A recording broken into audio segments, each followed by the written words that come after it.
আমি যদি কোনো মুসলিম এলাকার স্কুল করি উনি উদ্বোধন করেন, আমি যদি কোনো কবরস্থান করি উনি উদ্বোধন করেন, আমি যদি কখনো কুরবানিগা করেছি, হিন্দু ব্রাহ্মণ পশ্চিমবঙ্গে প্রথম কুরবানিগা বিষয়গুলো করি। আমি মমতা বন্দ্যোপাধ্যায় বাদ দিয়ে তিনি পশ্চিমবঙ্গের সবাইকে ইমাম ভাতা দেন। আমি নিউ টাউন বিধানসভায় আমার 101 জন ইমাম আছেন, তাদের আমি 102 জন ইমাম ভাতা দিই। ইমাম ভাতাতে উনি তার শুভ সূচনা করেছেন, মানে করেছেন প্রথমটা, তারপর থেকে মাসে মাকে চলে। আমি যত 4 বছর হয়ে গেল এমএলএ, এখানে আমার বিধানসভার আরেকজন গুরুত্বপূর্ণ মানে মানুষ উপস্থিত আছেন, আমি তাকে খুব ভালোবাসি, সম্মান করি। আমাদের জাভেদ ভাই অলকরণ ফাউন্ডেশনের আমার সঙ্গে এসে আজিজুল হোসেন মণ্ডল, তিনি প্রাক্তন কাউন্সিলর কিন্তু তিনি অফিসিয়াল কাউন্সিলর, যেটা হুজুর বলেছেন, কাজকর্মে সারাদিন থাকেন। এখানে সমস্ত সম্মানীয় সবার নাম আমি জানি না, সবাইকে যোগাযোগ শ্রদ্ধা জ্ঞাপন করছি। এবং আমি এটা পৃথিবীর মানে বলতে পারি যে ভারতের দ্বিতীয় বৃহত্তম মুসলিম তীর্থস্থান, আর এখানটা আসলেই আমার মনটা একটা হয়ে যায়। আমি বিধানসভার যেদিন টিকিট পাই তখন ওনার কাছে এসে নমস্কার করি, এখানে বিষয়টাকে আসি। আমাদের পরিবারের কোনো ভালো খারাপ, ভালো দিক হলে, কোনো বিপদের দিক হলে, কোনো মন খারাপ থাকলে এখানটায় এসে আমি ঠিক মনে পাই। এবং আমি নিজেকে মনে করি যেরকম আমি, এবং আমার জগৎ সম্প্রীতি সভা আমার হুজুর উপস্থিত থাকেন।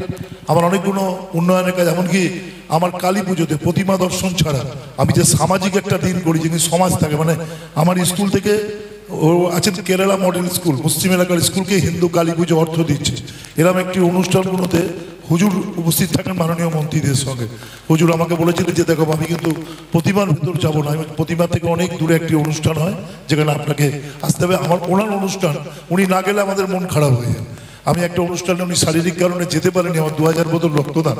সবাই আমাকে জিজ্ঞেস করছেন হুজুর আসলো না কেন, এত মন্ত্রী এসছে, এত সবাই এসছে, কিন্তু হুজুরের খবর সবাই রাখতে বলে। হুজুরের মানে আমার একদম মানে উনি আমার থেকে, আমারও বয়স 63+, কিন্তু ওনাকে আমি মানে পিতাকে যেমন আবদার করা যায়, উনি না গেলে আমার সেই ধরনের বিষয়, ওনার সঙ্গে আমার রিলেশনটা এরকম।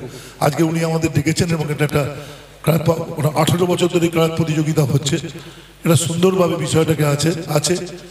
আমি হুজুরের অনুপ্রেরণায় যা জানেন যে আমার রমজান মাসে আমার 35% আমি 10,000 মানুষের ইফতার দ্রব্যাদি দিয়েছি, উনিই উদ্বোধন করেন, থাকেন, আর সবাই থাকেন ওখানে। আমি হিন্দু মুসলিম সবাই মিলে যুক্ত করি এবং সমস্ত হুজুর হচ্ছে প্রধান একটা বিষয়ের পক্ষে থাকেন। হুজুরের ডেট দিয়ে আমি সবাইকে ডেট দিই, মানে ডেট দিই। তা আমি যেমন একজন রাজ্যের মন্ত্রী আমাকে বলেছিলেন এই ডেটটা একটু ব্যস্ত না, এটা পরিবর্তন করা যায় না। মেন যে মানুষ থাকতে ডেট নিয়ে এসেছি, মানে রমজান মাসে ডেট পাওয়া খুব মুশকিল। আমি নিজে খুব ইসলাম অনুরাগী।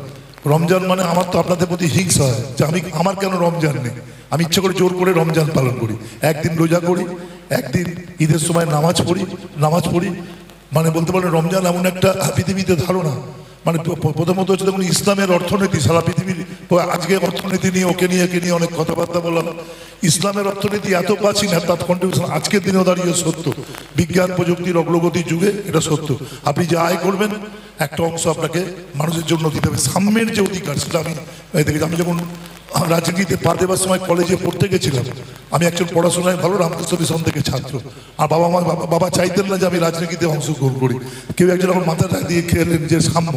তারপরে দেখলাম যখন বড় মানে এলাম একটু কলেজে যাওয়ার পর, আমি প্রায় 42 বছর ধরে এটা নারায়ণপুর অঞ্চলের জনপ্রতিনিধি। আমি একটা ছোট্ট বয়সে 21 বছর বয়সে মেম্বার, তারপরে হচ্ছে প্রধান। 26 বছরে আমার বাবা আমাকে প্রধান হতে খুব আপত্তি করেছিলেন। ওই যে নারায়ণপুরে তখন খুব দাঙ্গা হয়, হিন্দুরা শোক নিয়ে বেরোয়, মুসলিমরা আমার বাবা বলছে তুমি 26 বছর বয়সে এটা পারবে না, তুমি কিন্তু এই বাবা এর মধ্যে যেও না। কিন্তু তখন আমার বয়স কম, প্রধান হবার ইচ্ছা, মিথ্যা কথা বলবো না, ফুরপুরা শরীফে তখন আমার প্রধান হবার লোক। আমি বাবার কথা না মেনেই প্রধান হই, কিন্তু বাবাকে যেদিন যাচ্ছি সেদিন বাবাকে নমস্কার করে শপথ দিয়ে যাচ্ছি। বাবা আমাকে একটা কথা বললো, খোকা তুমি যাও, তোমার যখন ইচ্ছা আছে প্রধান হও, একটা মনে রাখবে তুমি তো হিন্দু, মুসলিমদের জন্য এমন যেন কাজ করবে আমি যেন জীবদ্দশায় শুনে যাই যে প্রত্যেকটি মুসলিম মানুষ তোমার জন্য প্রশংসা করছে। এটা যেন চাই, তুমি এমন একটা ভাবভঙ্গি নেবে, সেটা আশা করি আপনাকে তো এখনো অবধি আমার সেইটা নানাভাবে পাওনা হয়েছে। আমি নিজে বোধহয় অনেকগুলো কবরস্থান, দুটো স্কুল চালাই। একবার রাজনীতি করি বলে রাজনৈতিক কারণে 1 মাস 1 সপ্তাহ আমার ঘরের বাইরে থাকতে হয়েছিল। আমি গোপনে লুকিয়ে যে কাজটি করেছি, বাড়ির জন্য খরচ আর সেই স্কুলের জন্য মাইনের টাকা, এই দুটো আমি গোপনে পাঠিয়ে দিয়েছিলাম। রাজনৈতিক মানুষকে যেমন আজকে নেতা কালকে ফকির হয়ে যেতে হয়, এরকম একটি ব্যাপার আমার কাছে আছে। এবং আমার অনেকটা কাজ জুড়েছে, মানে হুজুরের সঙ্গে আলাপ হওয়ার পর থেকে হুজুর ছাড়া কোনো বিষয়টা আমরা ভাবতে পারি না। যেন ওনার আহ্বান এখানে এসেছি, প্রতিযোগিতা আমি শুনলাম, আস্তে আস্তে উনি বলছিলেন যে প্রথম পুরস্কার 1 লক্ষ টাকা, দ্বিতীয় পুরস্কার 50,000 টাকা, তৃতীয় পুরস্কার 25,000 টাকা। আমি বলি হুজুর যদি আমাকে অনুমতি দেন, প্রথম পুরস্কারটা সামনের বছর থেকে আমি আমার নিউ টাউন বিধানসভার নাগরিকের পক্ষ থেকে দেব, এবং সেইটা থাকবে সম্প্রীতির নামে, সেখানে নামে সম্প্রীতির নামে প্রথম পুরস্কার।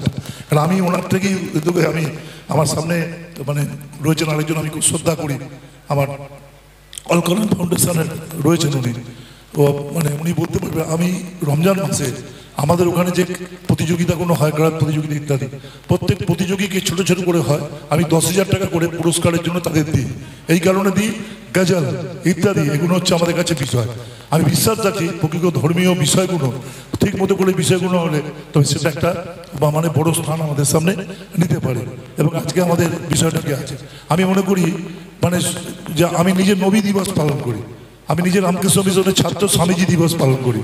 আমি মনে করি নবী হচ্ছে বিশ্ব নবী, তিনি শুধু আপনাদের নবী না, তিনি আমারও নবী। এই জন্য নবীর আদর্শ আমরা মেনটেন করি, যিনি বলতে পারেন পাশের লোকটাকে না খাইয়ে তুমি যদি হজ যাত্রায় যাও, হজ যাত্রা সফল হবে না। আমি রামকৃষ্ণ মিশনের ছাত্র, রামকৃষ্ণ মিশন কখনো সাম্প্রদায়িকতাকে প্রশ্রয় বলতেন, যে ধর্ম বিধবা চোখের জল মোছাতে পারে না, যে ধর্ম ক্ষুধার্ত মানুষকে খাওয়াতে পারে না, সে ধর্ম আমি করি না। অর্থাৎ আমার রীত মাজারে আমাদের মুখ্যমন্ত্রী যেমন রেখে দিয়েছেন স্বামীজিকে এবং নবীজিকে, আমরা সেটাকে রেখেই আমরা এগিয়ে চলার চেষ্টা করি। এখানে আসলে আমার মনটা খুব ভালো হয়ে যায়। উনি সুযোগ করে দিয়েছেন, একটা সুন্দর বিষয়, হাজার হাজার মানুষ এখানে রয়েছেন, মানে রয়েছেন অনুষ্ঠানগুলোতে আমি রয়েছি। সামনের বছর থেকে আমার বুক করা রইল যে আমি প্রথম পুরস্কারটা নিউ টাউনের নাগরিকরা দেবেন, সেইটা হবে।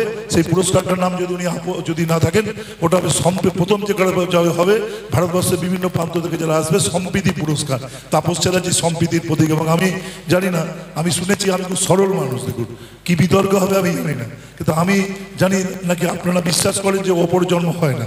আর ছোটবেলা থেকে আমি শুনে এসেছি আমার ধনে বলে অপর জন্ম হয়, কোনটা ঠিক কোনটা বেঠিক আমি জানি না। যদি অপর জন্ম হয় যেন আমি টুপি পড়া মুসলমান হই, যদি অপর জন্ম হয় এটা আমি ওনার কাছে একটু প্রার্থনা করি।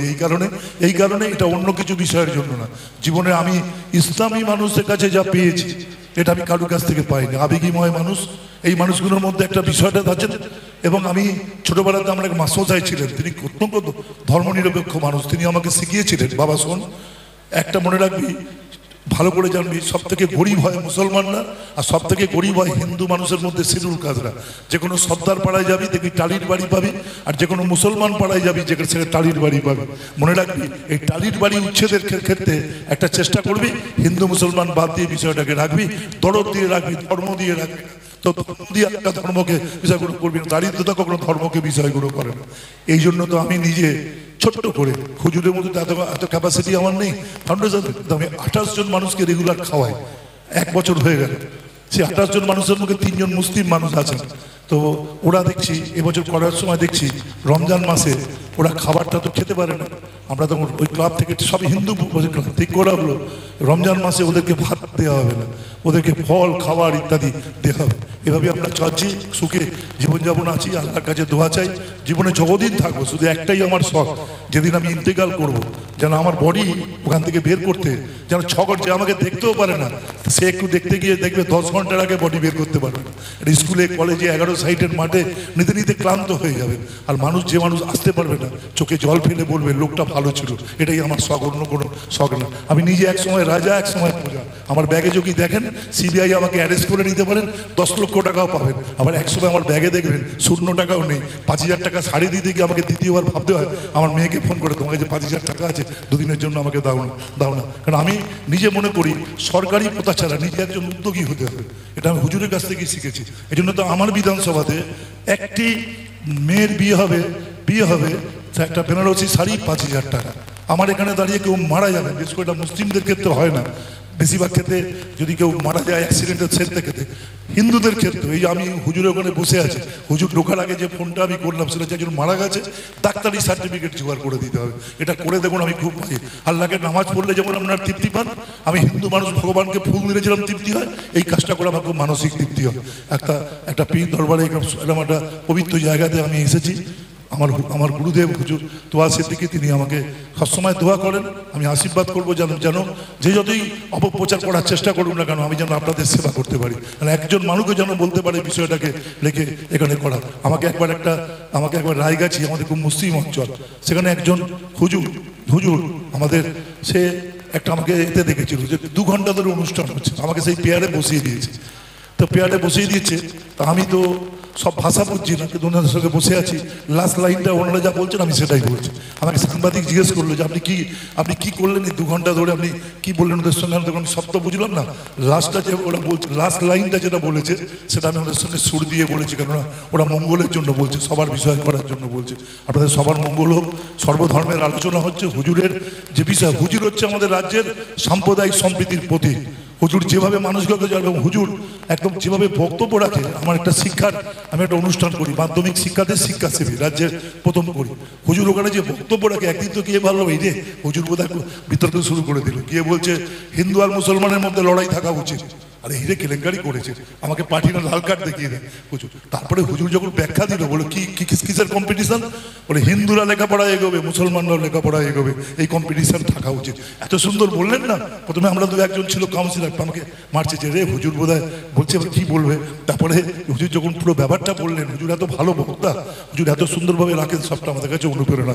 আপনারা সফল হন, যারা প্রতিযোগী হয়ে এ করলেন, সারা এ থেকে এসছেন, এ করে থাকলো। সামনের বছর থেকে এই পুরস্কারটা আমাদের নিউ টাউন বিধানসভার আমার 30 থেকে 35 ভাগ মুসলিম মানুষ, তাদের পক্ষ থেকে আমরা সকলে একদম বিষয়টাকে দেব।